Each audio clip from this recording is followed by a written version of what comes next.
ইরানের রাজধানী তেহরানে দফায় দফায় ক্ষেপণাস্ত্র হামলা চালিয়েছে ইসরায়েলি সেনাবাহিনী আইডিএফ। শনিবার তেহরানের ইউনিভার্সিটি সড়ক এবং জমহুরি এলাকায় বেশ কয়েক দফা ক্ষেপণাস্ত্র হামলার শব্দ শোনা যায়। ইসরায়েলের প্রতিরক্ষা মন্ত্রী ইসরায়েল কাটস জানিয়েছেন, ইরান ইসরায়েলে হামলা চালাতে পারে এমন আশঙ্কা তৈরি হওয়ায় আগাম প্রতিশোধমূলক এই হামলা চালানো হয়েছে। ইরানের পাল্টা হামলার আশঙ্কায় তেল আবিব জুড়ে জরুরি অবস্থা জারি করেছে ইসরায়েল। দর্শক, এই বিষয়ে আরও খবর নিয়ে আমাদের সাথে যুক্ত হচ্ছেন আন্তর্জাতিক বিশ্লেষক এবং মধ্যপ্রাচ্য বিষয়ক বিশ্লেষক সিরাজুল ইসলাম। আমরা তার সাথে যুক্ত হচ্ছি। সিরাজুল ইসলাম, নিশ্চয়ই শুনতে পাচ্ছেন আমাকে। নতুন করে এই হামলার পটভূমি আসলে কি? আর একটু জানতে চাই যে এই হামলার ফলে আবারও ভূ রাজনীতিতে একটি বড় ধরনের পরিবর্তন নিশ্চয়ই আসবে। আপনার বিশ্লেষণ এই বিষয়ে কি? দর্শক শ্রোতাকে আমি এই মাত্রই খবর পেলাম, আমার ছোট ছেলে ইরানে থাকে, সে medical 4th year student, Tehran medical পড়াশোনা করে। সেই মাত্রই আমাকে মানে কিছুক্ষণ আগে মেসেজ দিয়ে যে ইসরায়েল হামলা চালিয়েছে, এবং আমি সাথে সাথে এক্সের মধ্যে প্ল্যাটফর্ম এক্সের ঢুকে চলেছে, এবং দেখা যাচ্ছে যে বেশ কিছু ক্ষতি দেখলাম। রাজধানী তেহরানের বিভিন্ন এলাকায় হামলা হচ্ছে এবং ধোঁয়া উঠছে।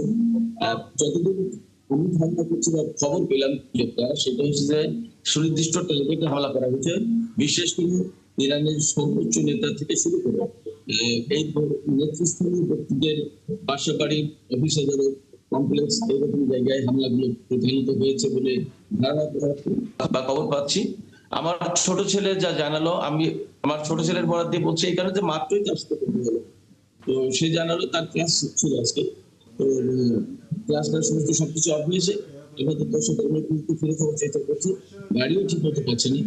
তো এই অবস্থায় যে হামলা হলো, ওই হামলার প্রেক্ষাপটে খুব সাধারণ পর্যায়ে হবে না, ভয়াবহ একটা অবস্থা তৈরি হবে বলে আমি মনে করি।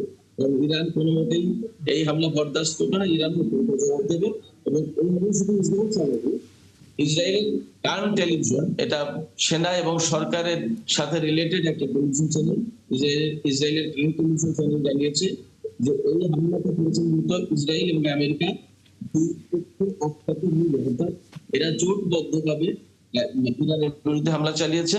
ফলে এখন ইরানকে গত বেশ কিছুদিন ধরেই তো আমরা দেখছিলাম, জানছিলাম বা বুঝছিলাম, শুনছিলাম যে যুদ্ধ যে কোনো মুহূর্তেই লেগে যাবে, এবং আমি খুব ক্লোজলি মনিটর করছিলাম।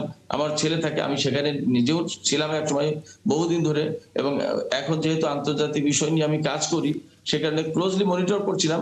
তাতে এই ধরনের হামলা যে কোনো মুহূর্তে হবে, এটা মোটামুটি আমরা সবাই শিওর ছিলাম, যুদ্ধ লাগবে।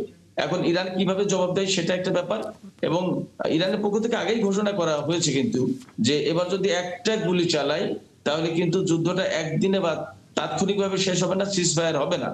এবং ইসরায়েল আর আমেরিকার বিরুদ্ধে একটা চূড়ান্ত লড়াইয়ে নামতে হলো মনে হচ্ছে ইরানকে। তাতে মধ্যপ্রাচ্যের পরিস্থিতি ভয়াবহ আকার ধারণ করবে, তাতে কোনো সন্দেহ নেই।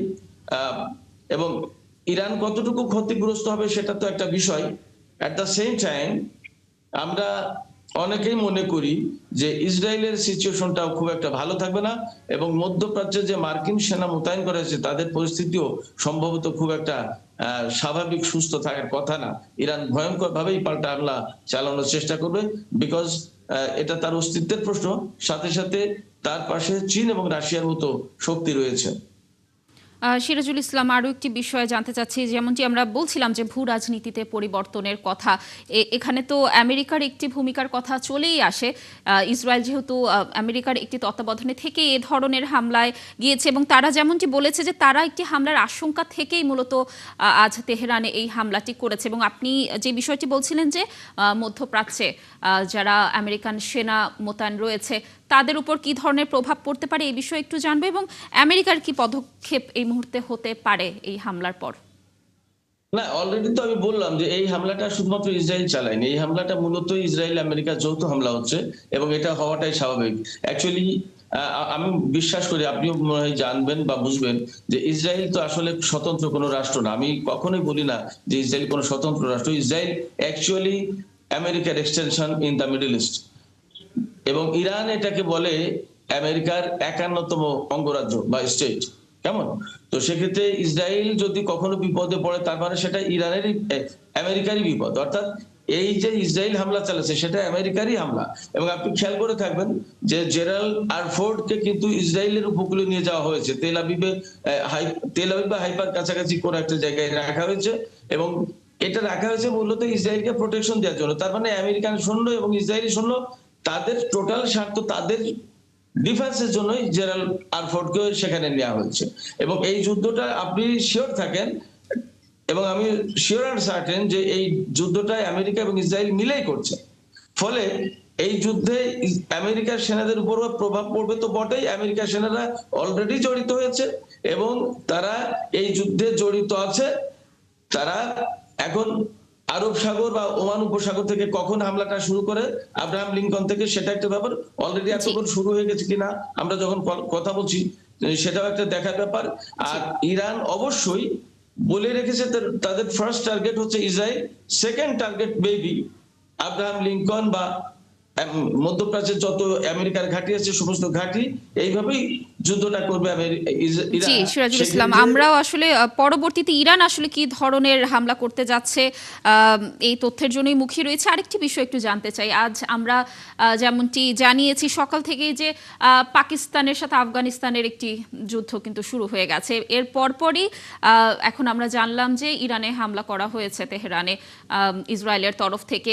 যোগসূত্র রয়েছে কিনা আন্তর্জাতিক সম্পর্কের ক্ষেত্রে? সূত্র রয়েছে। আমি গতকালকেই বলেছি ইন্ডিপেন্ডেন্ট টেলিভিশনের সাথে কথা বলার সময় বলেছিলাম যে এই যে আফগানিস্তান এবং পাকিস্তান দুই দেশের ভেতরে যুদ্ধ শুরু করা হলো, এই যুদ্ধটা বেসিক্যালি ইরানের এই যে ভূ রাজনৈতিক পরিস্থিতি, যে সামরিক উত্তেজনার যে চলমান পরিস্থিতি, এই পরিস্থিতিটাকে সামনে রেখেই এই দুটো দেশের ভিতরে ভ্রাতৃপ্রতিম মুসলিম দুটো দেশ, প্রতিবেশী দুটো দেশ, তাদের ভেতরে যুদ্ধ লাগিয়ে দেওয়া হয়েছে। আপনি জানেন নিশ্চয়ই যে কয়েকদিন আগে কিন্তু তালেবানের মুখপাত্র জবিউল্লাহ মুজাহিদ তিনি বলেছিলেন যে আমেরিকা এবং ইসরায়েল যদি ইরানের সাথে যুদ্ধ শুরু করে তাহলে তালেবান ইরানের পক্ষ নেবে। এবং আপনি এটাও জানেন হয়তোবা যে পাকিস্তান কিছুদিন আগে, তার কয়েকদিন আগে পাকিস্তান, সৌদি আরব, তুরস্ক সবাই বলেছে যে এই যুদ্ধে তারা আমেরিকাকে কোনো মতেই ঘাঁটি মাটি এবং তাদের বন্দর, আকাশপথ কোনো কিছু ব্যবহার করতে দেবে না। তো তার মানে দাঁড়াচ্ছে পাকিস্তানের পক্ষ থেকেও কিন্তু গ্রিন সিগন্যাল ছিল না আমেরিকাকে সাপোর্ট করার ব্যাপারে। তো এট দ্য সেম টাইম আমি আরেকটা তথ্য জানাই, ইরান যেহেতু একটা শিয়া মাযহাবের প্রধান দেশ এবং পাকিস্তানে প্রচুর পরিমাণে শিয়া আছে, প্রায় 45% শিয়া। এই শিয়ারা সাধারণত ইরানের পক্ষ নেবে, এবং এখানে বলা হচ্ছে যে ইরানের সর্বোচ্চ নেতাকে হত্যা করবে, তারা এলিমিনেট করবে। ডোনাল্ড ট্রাম্প বারবার ঘোষণা করেছে, ইসরায়েলের প্রধানমন্ত্রী তাই বলেছে। তো এই ইরানের সর্বোচ্চ নেতাকে এলিমিনেট করা মানে হচ্ছে যে শিয়া মাযহাবের একজন ইমামকে হত্যা করা। তো শিয়া মাযহাবের ইমামকে যখন হত্যা করবে তখন পুরো শিয়া দুনিয়ার যে সমস্ত ধর্মীয় মানুষ অনুভূতিতে আঘাতের একটি বিষয় এখানে চলেই আসে। সিরাজুল ইসলাম, ধন্যবাদ আমাদের সাথে যুক্ত থাকার জন্য। নিশ্চয়ই আমরা এই হামলার বিষয়ে আরও যখন তথ্য পাবো আপনার সাথে যুক্ত হয়ে এই বিষয়ে কথা বলার চেষ্টা করব। দর্শক, যুক্ত ছিলেন আন্তর্জাতিক সম্পর্ক বিশ্লেষক সিরাজুল ইসলাম।